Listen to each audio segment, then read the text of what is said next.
আমার মা বাবার ঘরে মাঝে মধ্যেই ঘুমাতো না। যদি কোনো রাতে বাবার ঘরে মা শুতে যেত, তখন পরের দিন সকালে মা কাঁদতে কাঁদতে ঘরের বাইরে বের হতো। একদিন মা ঘুমাচ্ছিল, তখনই আমি মায়ের চাদর নিয়ে বাবার ঘরে চলে গেলাম। তারপর বাবা আমাকে মা ভেবে আমার সাথে যা করলো সেটা শুনে আপনার হুঁশ উড়ে যাবে। আমি যখন চোখ খুললাম, আমি মাকে ফুপিয়ে ফুপিয়ে কাঁদতে দেখলাম। সে আমার বিছানার কাছে বসে খুব বাজেভাবে কাঁদছিল। নিজের মাকে এভাবে দেখে সবসময় আমার হৃদয়টা কেঁপে উঠত। কিন্তু আমি চাইলেও কখনো তাকে কিছু জিজ্ঞাসা করতে পারতাম না। কিছুদিন আগে আমি একবার মাকে জিজ্ঞাসা করেছিলাম যে, বাবার ঘর থেকে তুমি যখন সকালবেলা বের হও, তুমি এত কাঁদো কেন? তখন মা কোনো উত্তর দেয়নি আর আমাকে বকা দিয়েছিল। মা যখনই তার ঘর থেকে বের হতো, মায়ের মুখ বড় অদ্ভুত হয়ে থাকত। তার এলোমেলো হয়ে যাওয়া চুল আর পুরনো কাপড় একটা অদ্ভুত বাধ্যবাধকতার গল্প বলে যায় যেন। এই ঘটনা কয়েক বছর আগে থেকেই শুরু হয়েছিল, আর যত আমার জ্ঞান হচ্ছিল আমার কাছে সব কিছু অদ্ভুত লাগতে লাগছিল। আচমকা মনে হচ্ছিল আমার ভিতরে কি একটা তৈরি হয়ে গিয়েছিল যে আমার বাপে আমার মায়ের সাথে আসলে রাতভর কি করে। এই প্রশ্নটা আমাকে অস্থির করে দিয়েছিল। আমি 15 বছরের হয়ে গিয়েছিলাম, এখন অনেক কথা আমি ভালোভাবে বুঝতে পারি। মায়ের কাঁদতে থাকা চেহারা দেখে আমার কোনো এক বাধ্যতার নির্দেশ বলে মনে হতো। কিন্তু অদ্ভুত ঘটনা তো এটা, যখন মা ওই ঘর থেকে বের হয় সে কাঁদতে থাকে। আর বাবা যখন ঘর থেকে বের হয় তখন তার চেহারায় একটা অদ্ভুত হাসি থাকে। তাকে দেখে এরকম মনে হয় যেন সে একদম যুবক। বাবা বিষ্ণু না কিছু গুনগুন করে গান করতে থাকে, মনে হয় যেন সে ভীষণ খুশি। আর মায়ের অবস্থা তো এমন থাকে যে মা বাবার ঘর থেকে বেরোনোর পর দ্বিতীয়বার তার সামনে যেতেও ভয় পায়। সে তার জল খাবারটাও আমার হাত দিয়ে তার ঘরে পাঠিয়ে দেয়। নিজে সারাক্ষণ রান্নাঘরে দাঁড়িয়ে থাকে আর কান্নাকাটি করতে থাকে, আর না হলে বাথরুমে নিজেকে বন্ধ করে নেয়। মায়ের অবস্থা দেখে দেখে আমার ভীষণ মায়া হয়। আমি ক্লাস 10-এ পড়তাম, আর জল খাবার দেওয়ার পরে নিজের স্কুলের জন্য ঘর থেকে বেরিয়ে যেতাম। কিন্তু পুরো সময় আমার মাথার মধ্যে মায়ের চিন্তা ঘুরতে থাকত। আমি কখনো সকালবেলা বাবাকে চিন্তায় থাকতে দেখিনি। তাকে আমি সবসময় সকালবেলা খুশি মনে জল খাবার খেতে দেখতাম, আর তার মুখ দেখে মনে হতো সে ভীষণ খুশি। যখন কিনা মাকে দেখে মনে হতো যে কোনো মুহূর্তে মায়ের কোনো কিছু হয়ে যেতে পারে। মাঝে মধ্যে আমি জল খাবার বানানোর সময় মাকে কাঁপতেও দেখতাম। আমার মন চাইতো যে আমি মাকে জিজ্ঞাসা করি, বাবা রাতের বেলা এরকম করে কেন, যে তোমার এই রকম অবস্থা করে দেয়। কিন্তু বাবার নাম করলে মায়ের চেহারায় ভয় দেখতে পেতাম। মা অবশ্য প্রত্যেক রাতে বাবার ঘরে ঘুমাতে যেত না, বরং সে আমার সাথেই ঘুমাতো। কখনো কখনো তাকে বাবা জোর করে নিজের ঘরে নিয়ে যেত আর মা বারণ করত। কিন্তু বাবা তার কথা শুনতই না। বাবার আওয়াজে ভালোবাসার এমন মিষ্টতা মিশে থাকত যে যেই দেখত সে অবাক হয়ে যেত। কিন্তু আমি খুব ভালো করে জানতাম বাবা মাকে নিজের সাথে নিজের ঘরে নিয়ে গিয়ে নিশ্চিতভাবে খুব বাজে কিছু করত। আর যে কোনো সন্তানের কাছেই তার মাকে কাঁদতে বা কষ্ট পেতে দেখা ভীষণ মুশকিল হয়ে দাঁড়ায়। আর আমার ক্ষেত্রেও এই একই ঘটনা ঘটেছিল। না আমি পড়াতে মনোযোগ দিতে পারতাম, আর না আমার ঘরে মন লাগত। আমার হৃদয় চাইতো যে আমি কোনোভাবে আমার মাকে বাবার ঘরে যেন না যেতে দিই। কিন্তু আমি কোনো রকমভাবে বাবাকে না করতে পারতাম না। বাবা তো আমার সামনে মায়ের সাথে খুব ভালোবেসে ব্যবহার করত। ঘরের পরিবেশ আমাকে এমনভাবে বিরক্ত করে দিয়েছিল যে আমি হাফ ইয়ারলি পরীক্ষায় খুব বাজেভাবে ফেল করে গেলাম। আমি মা বাবাকে রেজাল্ট বলিনি, কিন্তু আমার বন্ধু অবাক হয়েছিল, কেননা আমি পড়াশোনায় ভীষণ ভালো ছিলাম। সে বারবার আমাকে জিজ্ঞাসা করতে লাগলো যে আমার হুঁশ কোন দিকে থাকে। আমি তাকে আমার মা আর বাবার ব্যাপারে বলে দিয়েছিলাম। তোমার বাবা ইংরেজি সিনেমা দেখে না তো? সালোনি হঠাৎ করে প্রশ্ন করল। আমি হকচকিয়ে তার দিকে দেখতে লাগলাম। এবার আবার কি উদ্দেশ্য সে অদ্ভুত নজরে আমাকে দেখতে লাগলো, যেটা আমি বুঝতে পারলাম না। সে কথাটা বদলে দিল। আমি যখন বাড়ি ফিরলাম, মায়ের খুড়তুতো ভাই রাজু কাকু বসেছিলেন। উনি দুপুর বেলা আমাদের বাড়িতে আসতেন। মায়ের ছোটবেলা থেকেই তার সাথে ভালো বন্ধুত্ব ছিল। মা বলতো যে তারা দুজনে ছোটবেলায় একসাথে থাকত। এরপর রাজু কাকু দুবাই চলে গেল, আর মায়ের বিয়ে বাবার সাথে হয়ে যায়। আর আমি তাদের একমাত্র মেয়ে ছিলাম। কয়েক বছর আগেও বোধ হয় সব কিছু ঠিক ছিল, নাকি আমি নিজেই ছোট ছিলাম আর অবুঝ ছিলাম। কিন্তু কয়েক বছর ধরে আমার মায়ের অবস্থা খুব ভালোভাবে আমি বুঝতে শুরু করি। আমি জেনে গিয়েছিলাম যে আমার বাবা ভালো লোক ছিল না, আর সেটাই আমার মায়ের কষ্টের কারণ। আর এই ব্যাপারটা আমার মনে নিজের বাবার জন্য শত্রুতা উৎপন্ন করেছিল। রাজু কাকুর সাথে আমার মায়ের খুব ভালো বন্ধুত্ব ছিল। উনি কয়েক বছর আগেই ভারতে ফেরত আসেন আর মায়ের সাথে দেখা করতে মাঝে মধ্যেই আসতেন। কিন্তু তার আসা মায়ের ঠিক পছন্দ ছিল না। আর্জুন কাকুর যাবার পর মা মাঝে মধ্যেই আমায় বলতো, তোমার বাবা যদি জানতে পারে যে রাজু মাঝে মধ্যেই দেখা করতে আসে তাহলে খুব খারাপ হবে। আমি মাকে সান্ত্বনা দিতাম যে বাবা কি করে জানবে, বাবা তো সকালবেলা কাজে চলে যায় আর রাতের বেলাতেই বাড়ি ফিরে। আমার তো রাজু কাকুকে খুব ভালো লাগতো। সে সব সময় আসতো আর মায়ের মুড ভালো করে চলে যেত। বাবার রোজগার এত কম ছিল যে সংসার চালানো মুশকিল হয়ে গিয়েছিল। মা না জানি কিভাবে বাবার মতো ভয়ঙ্কর লোকের সাথে জীবন কাটিয়ে দিল। রাতের বেলা আমি নিজের আর মায়ের বিছানা পাতলাম আর মায়ের সাথে চোখ বন্ধ করে শুয়ে পড়লাম। কিছুক্ষণের মধ্যে মা আমার ঘরে আসলো। মা আমার সাথে ঘুমোবে বলেই আমার পাশে শুয়েছিল। বাবা তাকে নিজের সাথে যেতে বলায় মা আস্তে করে কথা বলে বারণ করে দিল। আমি নিজের চোখ খুলিনি।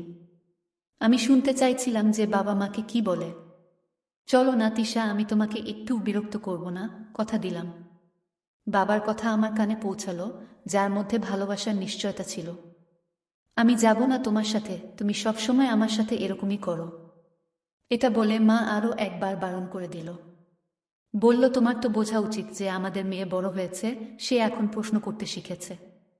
কিন্তু তোমার এই ব্যাপারটায় কিছুই যায় আসে না। মা আস্তে করে বাবাকে এই উত্তরটা দিল। বাবা জোর করে মায়ের হাত ধরে মাকে বিছানা থেকে তুলে তার সাথে নিয়ে গেল। আমার ভেতরে অদ্ভুত অস্থিরতা কাজ করছিল। বাবা না জানি মায়ের সাথে কি করত, আর সালোনির ইংরেজি সিনেমার সেই কথাটা আমার মাথার মধ্যে আটকে গিয়েছিল।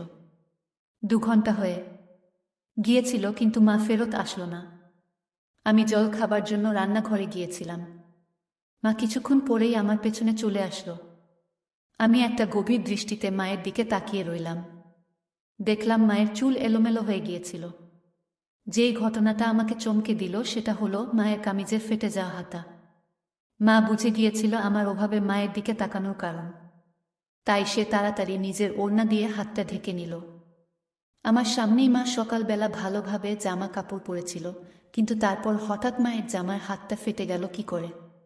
মা আমাকে জিজ্ঞাসা করছিল যে আধু এত রাতে কেন জেগে আছি। আমি মিথ্যে বাহানা বলে দিলাম যে আমি জল খেতে এসেছি। মা আবার আমার সাথে আমার ঘরে চলে আসলো। আমি ঘুমানোর জন্য চোখ বন্ধ করেছিলাম, কিন্তু আমার কানে মায়ের ফুপিয়ে ফুপিয়ে কাদার শব্দ আসতে লাগলো। আমার হৃদয় চাইছিল যে আমি উঠে নিজের মাকে আমার মনের মধ্যে আসা সমস্ত প্রশ্ন জিজ্ঞাসা করি, কিন্তু আমি আমার জায়গায় চুপচাপ পড়ে রইলাম। পরের দিন বাবা সকাল সকাল এমনভাবে তৈরি হয়ে নিজের ঘর থেকে বাহির হলো যেন কোনো যুবক ছেলে।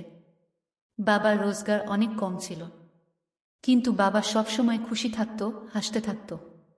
কাজের জন্য সে এমনভাবে তৈরি হয়ে যেত যেন কোনো বড় লোক সে।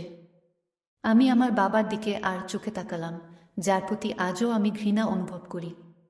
বাবার সামনে জল খাবার রেখে আমি স্কুলে চলে গেলাম।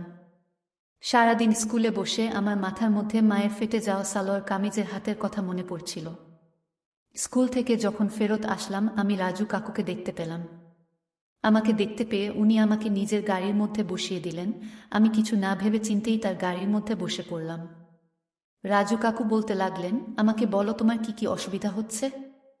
তুমি কি ভাবতে ভাবতে নিজের মধ্যে হারিয়ে যাও। আমি এত আবেগী হয়ে গিয়েছিলাম যে আমি রাজু আঙ্কেলকে সমস্ত কিছু বলে দিলাম।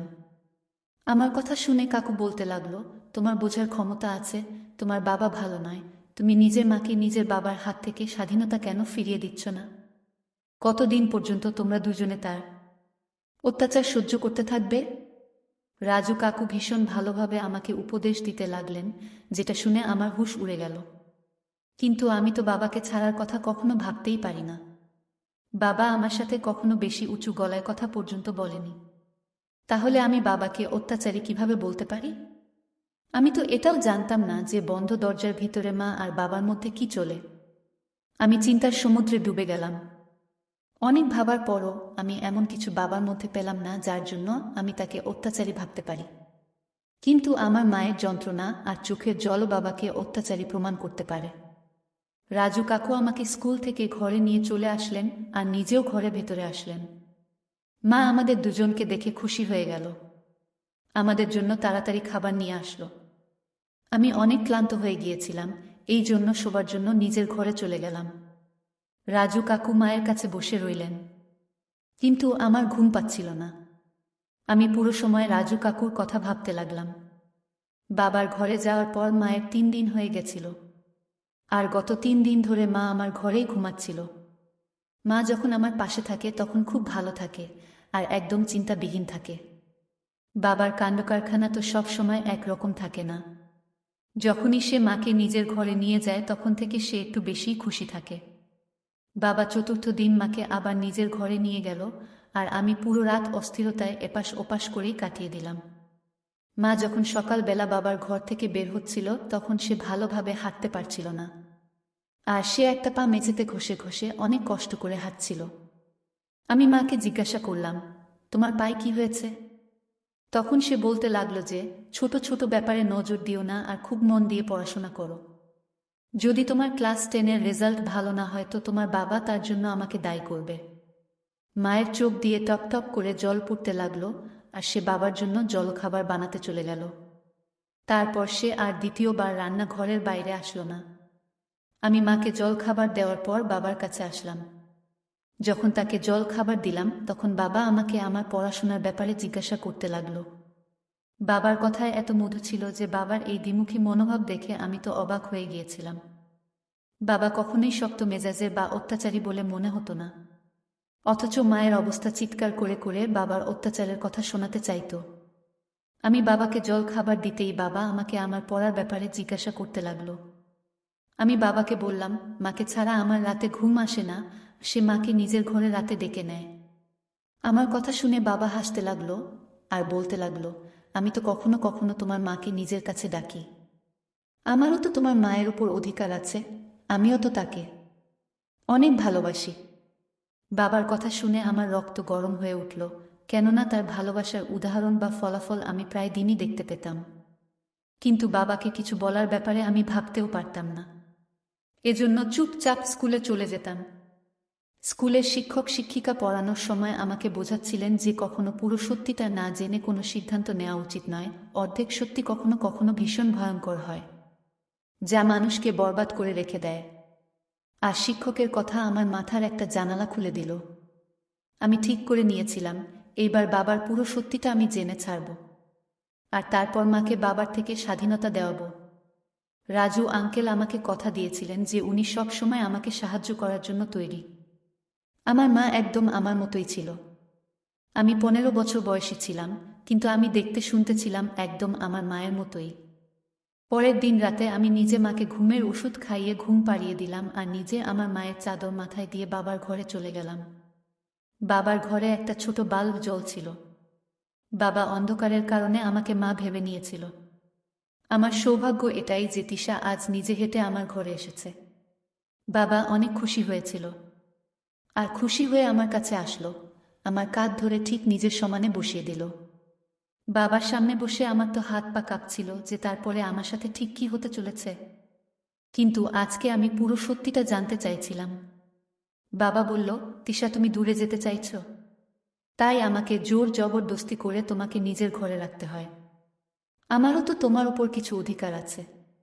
আমি মানছি যে আমাদের মেয়ে জগতী হচ্ছে, কিন্তু সে এতটাও ছোট না যে সে এটা বুঝবে না যে বাবা আর মা এক ঘরে থাকতে পারে। তুমি সারাদিন কাজ করে ক্লান্ত হয়ে যাও, চলো এবার আরাম করে শুয়ে পড়ো। আমি তোমাকে নিজের কাছে দেখে ভীষণ খুশি হয়ে যাই। অন্ধকারের কারণে বাবা আমার চেহারা দেখতে পেল না, আর বাবা নিজে আমাকে তার বিছানায় শুইয়ে দিল। সে অনেক আস্তে আস্তে আমার কাছে এসে কানের কাছে কথা বলতে লাগলো। সে বলছিল যে সে তার রোজগারের কিছু অংশ আমার জন্য জমা করেছে যাতে সে আমার বিয়ে দিতে পারে। এরপর বাবা যা কিছু বলল সেটা শুনে আমার হুঁশ উড়ে গেল। সে বলতে লাগলো, আমি জানি রাজু আরও একবার আমাদের ঘরের রাস্তা দেখে নিয়েছে, কিন্তু তিশা আমি তোমায় বলে দিই ওই মানুষটা ঠিক নয়, আর তার উদ্দেশ্য ভালো নয়। আগেও একবার সে আমাকে বরবাদ করার চেষ্টা করেছিল, আর এখন তো আমাদের ঘরে যুবতী মেয়ে রয়েছে। আর সেজন্য তুমি সাবধানতা অবলম্বন করতে ভুলবে না। বাবা এখনো পর্যন্ত জানতো না যে আমি মা নয় বরং তার মেয়ে। বাবা অনেক আস্তে আস্তে করে আমার মাথায় হাত বুলাতে লাগলো, আর কিছুক্ষণ পরে বাবা ঘুমিয়ে গেল। অনেকক্ষণ পর্যন্ত আমি দম বন্ধ করা অবস্থায় বাবার পাশে শুয়ে রইলাম। কিন্তু বাবা তো অনেক গভীর ঘুমে চলে গিয়েছিল। আমি তাই চুপচাপ সেখান থেকে উঠে ঘরের বাইরে বেরিয়ে এলাম। বাবা তো এরকম কিছুই করল না যেটা আমি বুঝতে পারতাম। এদিকে রাজু আঙ্কেল এবং আমার মাকে নিয়ে অনেকগুলো প্রশ্ন আমার মনের মধ্যে উঠতে লাগলো। পরের দিন সকালে প্রত্যেক দিনের মতোই বাবার মুখ এমন ছিল যেন সে রাত মায়ের সাথে কাটিয়েছে। আমি চুপচাপ বসে বসে বাবার উপর নজরদারি করছিলাম, কিন্তু বাবার আচরণে কোনো কিছু পরিবর্তন আমি দেখতে পেলাম না। স্কুল থেকে যখন বাড়ি ফিরলাম তখন ঘরের বাইরে রাজু আঙ্কেলের গাড়ি দাঁড়িয়েছিল। আমি সবসময় দূর থেকে তাকে সালাম করতাম আর তারপর ঘরে ঢুকতাম। কিন্তু আজ আমি চোরের মতো আস্তে আস্তে ঘুরে ঘুরে ঘরে ফিরলাম। মা আর রাজু আঙ্কেল ঘরের মধ্যে বসে একসাথে কথা বলছিল। আমার উপস্থিতি তারা টের পায়নি। যা কিছু আমি নিজের কানে শুনলাম সেটা শুনে তোমার হুঁশ উড়ে গেল। আমি ভাবতেও পারি না সেই সত্যিটা, যেটা জানার জন্য আমি উৎসুক ছিলাম, আর সেটা যে এত ভয়ঙ্কর হতে পারে। মা রাজু চাচুকে হেসে হেসে বলছিল, আমি নিজের মেয়ে মালিহার মনের মধ্যে তার বাবার বিরুদ্ধে পুরোপুরি ঘৃণার বীজ বুনেছি। আর এবার তো সেই দিনটা দূরে নেই যখন আমার মেয়ে তার বাবার বিরুদ্ধেই দাঁড়াবে। ওই বুড়ো আমাকে জবরদস্তি করে নিজের সাথে সম্বন্ধে বেঁধে রেখেছে। কিন্তু এবার আমি স্বাধীনতা চাই। সে আমাকে ঘরের মধ্যে নিয়ে যায় আর আমার সাথে কথা বলতে বলতেই ঘুমিয়ে পড়ে। কিন্তু যখনই আমি বাইরে বেরোই তখনই আমি আমার অবস্থা খারাপ করে নি। আমি আমার মেয়ের মনের ভেতর ভালোভাবে এটা বসিয়ে দিয়েছি যে তার বাবা আমার উপর অত্যাচার করে। একদিন তো আমি নিজেই নিজের জামার হাতটা ছিঁড়ে দিয়েছিলাম। আমি চাইছিলাম যে যখন ওই বুড়োর থেকে আমি আলাদা হওয়ার বা আমার স্বাধীনতার কথা বলবো তখন আমার মেয়ে আমার ঢাল হয়ে যাক, আর আমাকে ও আমার মেয়েকে যেন তার ঘর থেকে বেরোতে না হয়। আমার মেয়ে আমার নির্দোষিতার আর নিজের বাবার অত্যাচারের গল্প দুনিয়াকে শুনিয়ে দেবে, আর আমি আমার মেয়েকে নিয়ে তোমার জীবনে যুক্ত হয়ে যাব। রাজু আঙ্কেল হাসতে হাসতে বলতে লাগলো, আমিও মালিহাকে বলে দিয়েছি তার যখনই আমার প্রয়োজন হবে আমি চলে আসব। মা রাজু আঙ্কেলকে বলতে লাগলো, প্রথমবারের মতো তুমি আমার সাথে বিশ্বাসঘাতকতা করো না যেন। আগেও তুমি একবার আমাকে মাঝ রাস্তায় ছেড়ে চলে গিয়েছিলে, সেই সময় আমার স্বামী আমাকে আপন করে নিয়েছিল। রাজু কাকু আমার মায়ের হাত ধরে বলতে লাগলো, আমি অনেক বাধ্য হয়ে তোমার হাত ছেড়েছিলাম, কেননা আমার পরিবার এই ব্যাপারটায় একদম আমার বিরুদ্ধে ছিল যে আমি একটা বিবাহিতা মহিলার সাথে সম্পর্ক রাখতে পারছি না। কিন্তু এখন আমাকে আটকানোর মতো কেউ নেই। আমি পুরো হৃদয় দিয়ে তোমাকে আর তোমার মেয়েকে আপন করে নিতে চাই।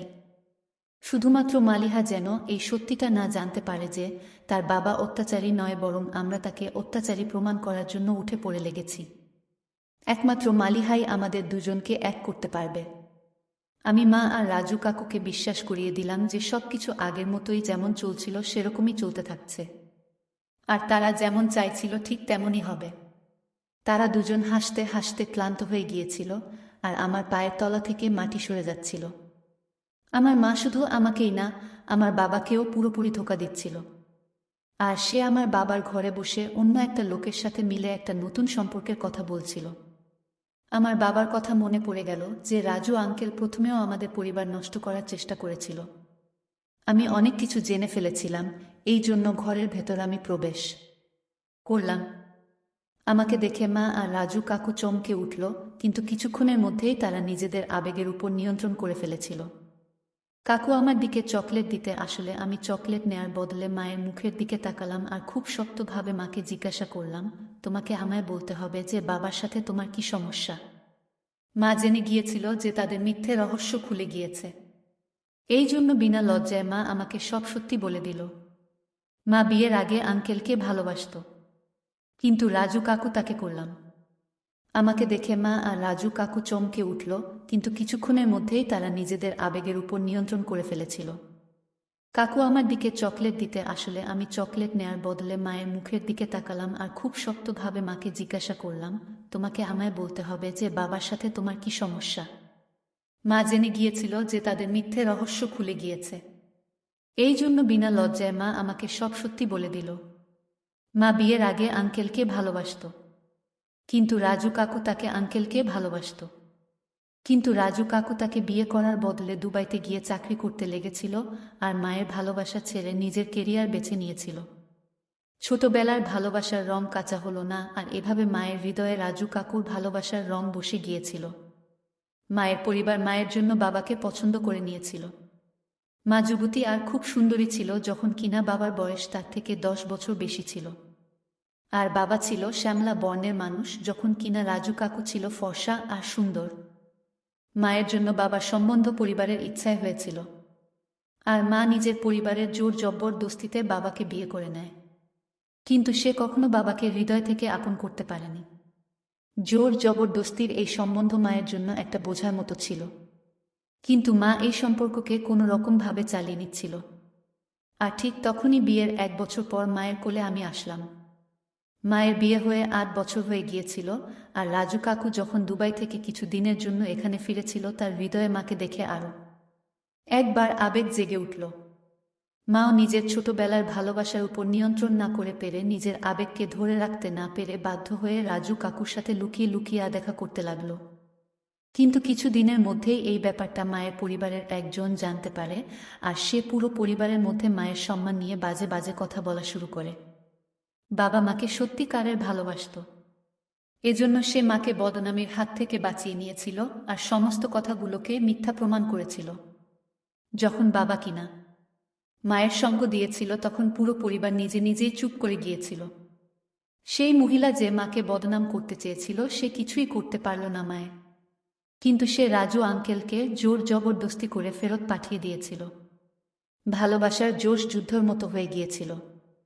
1 বছর আগে সেই ভালোবাসাকে রাজু কাকু দ্বিতীয়বার জীবিত করল। কাকু সারা জীবনের জন্য বাংলাদেশে চলে আসলো, আর একবার আরও মায়ের পিছনে পাগল হয়ে পড়ে রইল। মা তো প্রথম দিন থেকেই বাবাকে পছন্দ করত না। আমাদের অবস্থাও খুব একটা ভালো ছিল না, বাবাকে ছেড়ে দেওয়া ও খুব একটা সমস্যার ছিল না। কিন্তু এবারের সমস্যা হলো, বাবা আমাকেও ভীষণ ভালোবাসে, আর মা নিজেও আমাকে ছাড়া থাকতে পারে না। এজন্য মা জেনে বুঝে এই সমস্ত খেলা খেলেছিল, আর আমার নজরে বাবাকে ভুল প্রমাণ করতে চেয়েছিল। মা নিজের সহানুভূতি কুড়িয়ে আমাকে নিজের সাথে নিয়ে যেতে চায়। এজন্য আমার সামনে বাবাকে অত্যাচারী প্রমাণ করতে চায়, আর নিজে নিজেই অত্যাচারী প্রমাণ হয়ে গেল। এত বছর ধরে তো আমি এটাই ভাবছিলাম যে বাবা আমার সাথে কখনো উঁচু গলায় কথা পর্যন্ত বলে না, তাহলে সে বন্ধ ঘরে মায়ের ওপর কি করে অত্যাচার করতে পারে। আমি মাকে পরিষ্কারভাবে বলে দিলাম, যদি তোমাকে তার ঘরে যেতেই হয় তুমি যেতে পারো, কিন্তু আমি নিজের সাদাসিধে আর ভালো মানুষ বাবাকে ছেড়ে কোথাও যাব না। রাজু কাকু যে প্রথমেই মাকে 2বার ছেড়ে দিয়েছিল, মা না জানি তাকে তৃতীয়বার কি করে বিশ্বাস করতে পারে। এই প্রথমবার আল্লাহর কাছে আমি ক্রুদ্ধ যে আমি নিজের বার কি করে বিশ্বাস করতে পারে। এই প্রথমবার আমি রাজু কাকুর চোখে শুধুমাত্র নিজের জন্য স্বার্থ দেখেছিলাম। আমি জেনে গিয়েছিলাম যে সেই স্বার্থ পূরণ হয়ে যাবার পর আমার মা তার কোনো কাজের থাকবে না। মাকে সে ভবিষ্যতের সুন্দর সুন্দর স্বপ্ন দেখিয়ে বাধ্য করেছিল যে সে যাতে তার সাথে যায় আর বাবাকে ছেড়ে দেয়। কিন্তু আমার পক্ষে বাবাকে ছেড়ে দেওয়া সহজ ছিল না, আর আমার জন্য আমার বাবা সব কিছু ছিল।